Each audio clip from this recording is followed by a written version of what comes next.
Disabled Oasis fan Mark Chapman was stunned at the recent iconic band's reunion show in Manchester when, he claims, dozens of fans on the accessible viewing platform abandoned their wheelchairs and crutches as the band began to play.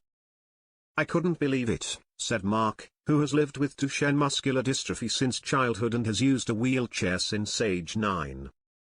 "There were loads of people in wheelchairs and with crutches, but when Oasis came on they all jumped out of their wheelchairs and dropped their crutches and stood up for the whole gig for 2 hours." Mark, 32, had struggled to secure a space on the platform at Heaton Park on July 12. He claims many what he perceived as non-disabled fans exploited lax verification checks, making it difficult for genuinely disabled people to attend. "There's people who needed to be there who couldn't," he said. "It's really frustrating."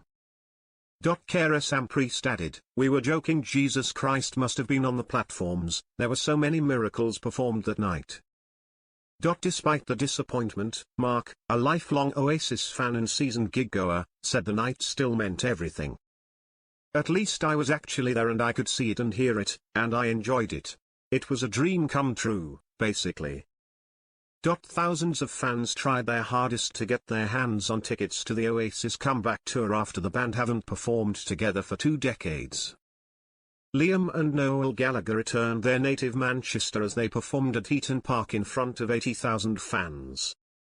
Music podcaster Mark, from Wilmslow, Cheshire, managed to secure last-minute access to the accessible platform thanks to a helpful steward and a waiting list.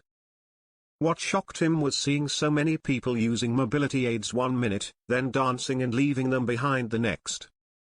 They were literally just standing for the whole time, leaving their wheelchairs and crutches behind. Adding to the frustration, some of his disabled friends weren't able to get tickets at all, while resale platforms listed wheelchair tickets for over £600, despite carers' tickets being free when booked properly. Still, Mark remained upbeat, crediting his high-tech adjustable wheelchair for giving him a clear view. He even recalled a special moment from his youth, meeting David Beckham, who once donated £30,000 to a charity that helped fund Mark's first power chair. "He was my idol," Mark said. "We went to a party for the World Cup in 2006, and I got a kiss off Victoria. I've not washed my cheeks since." In a statement, Ticketmaster said, "To make sure accessible tickets only go to those who need them, we verify all accessible bookings made on Ticketmaster." After purchasing, fans have 3 weeks to submit their accessibility requirements via their Ticketmaster account or app. If they are unable to do so, those tickets are cancelled. The unauthorized resale of accessible tickets for profit on these websites is yet another reason we fully support the government's proposed industry-wide resale cap. As well as protecting fans from inflated prices by removing the incentive for touts, it would help ensure that accessible tickets are reserved for those who genuinely need them.